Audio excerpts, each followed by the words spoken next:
Hello and welcome to the channel. Today I wanted to give you a page through of my first Commonplace notebook. Now this actually took me a year to fill up, and this is my first one. I started it in August of last year and I recently completed it, and it was a big learning experience, and I think I can give a lot of great insights onto some choices that I made, and it's also just like a good exercise in getting into this for the first time if you're maybe a little bit intimidated or don't know where to start. This is of course one of those field notes pocket-sized notebooks.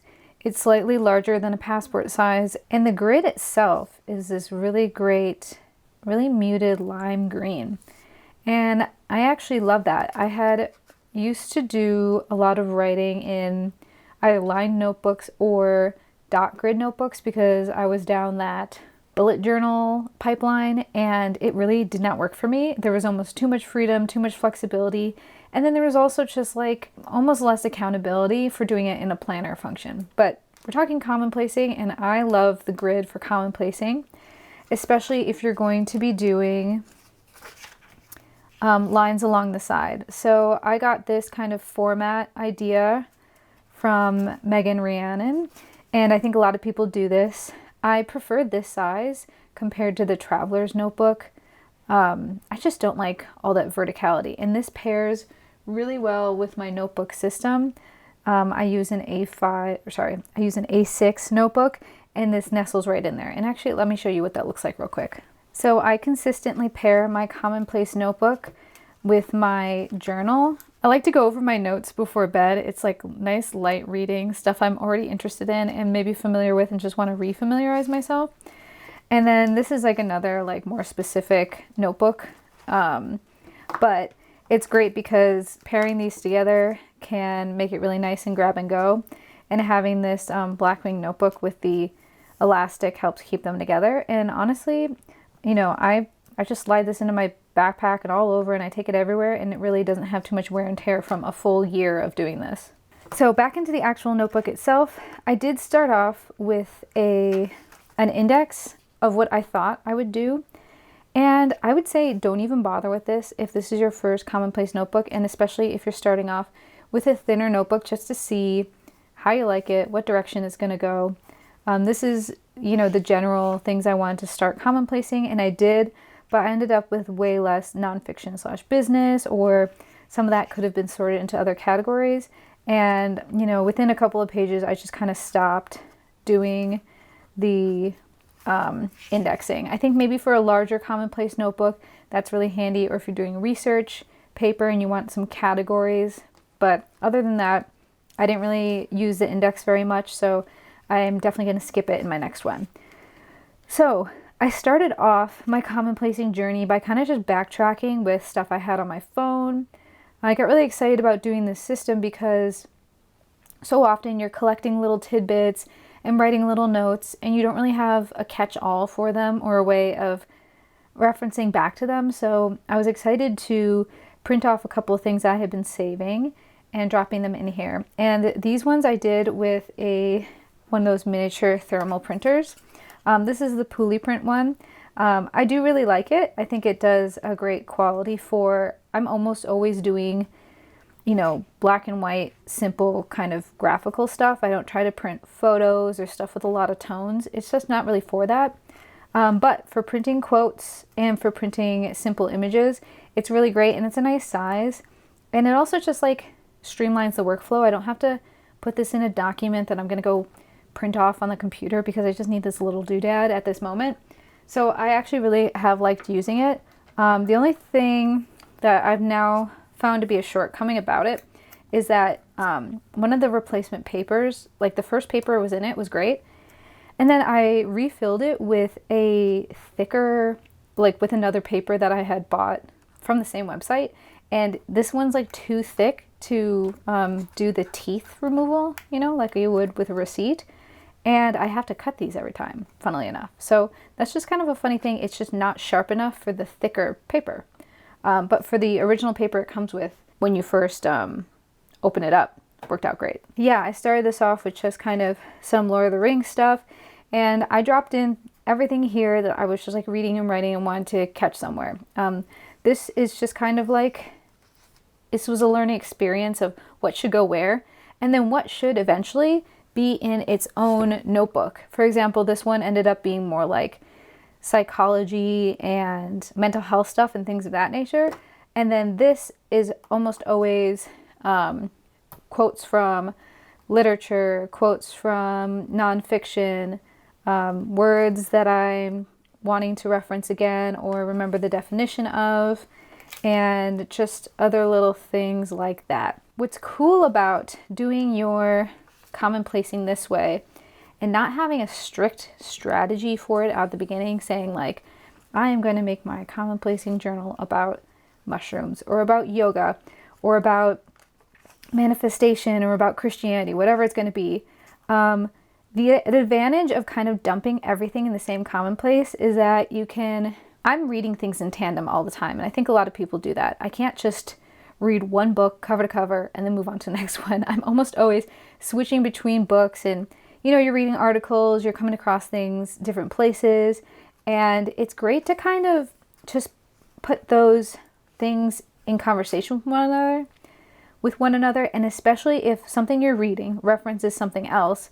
So something I was reading referenced this poem, so why not just pull this entire poem and put it into here? And that's another great thing for commonplacing, that kind of develops your own algorithm and can be really phenomenal to reference later. Some of this stuff was reading The Power of Awareness. Some of this stuff was just like, this was like a rabbit hole on the Eye of Providence and stuff like that, and just like eyes in different spaces, and not like Illuminati, because the Eye of Providence is meant to be a symbol of God. But a lot of this ends up being theological related or stuff like that.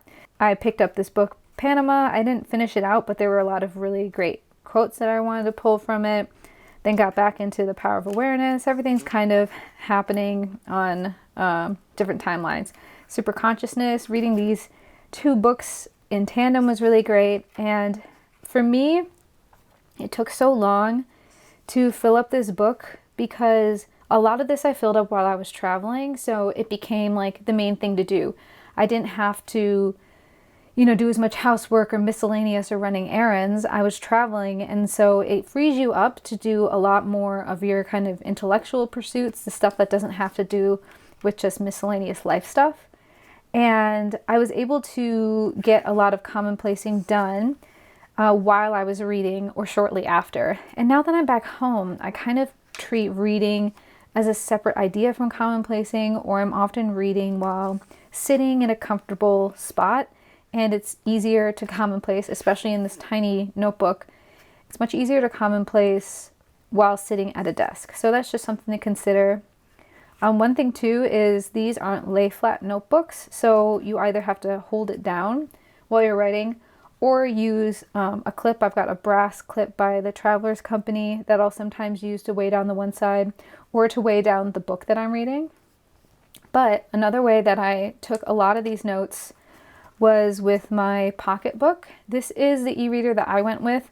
I did a lot of research, and I'm a bit of a hipster. I didn't want to, or like I'd say a nonconformist. I didn't want to go straight down the Amazon pipeline and get a Kindle. And I was looking at some different like Japanese brands, and other like books was a really great, more premium one that I was looking at. But the pocketbook landed just right with the styling, the button layouts, the look and feel, and the functionality that I wanted at a pretty great price. So I really love this, and you can pull up your notes pretty easily so that later when you're maybe commonplacing, you can go into what you were reading and pull those out. And when it comes to books, sometimes you just have to do it at the end or do it after a chapter, and make a bit of a habit of going back and commonplacing, because sometimes you're just reading, and then you kind of don't feel like going back and copying down your notes. Sometimes when I'm looking up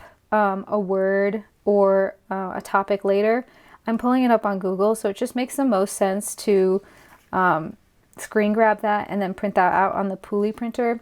And sometimes you have to mess with the settings a little bit. Like I have my phone in dark mode, so I'll usually have to invert them so that they print right.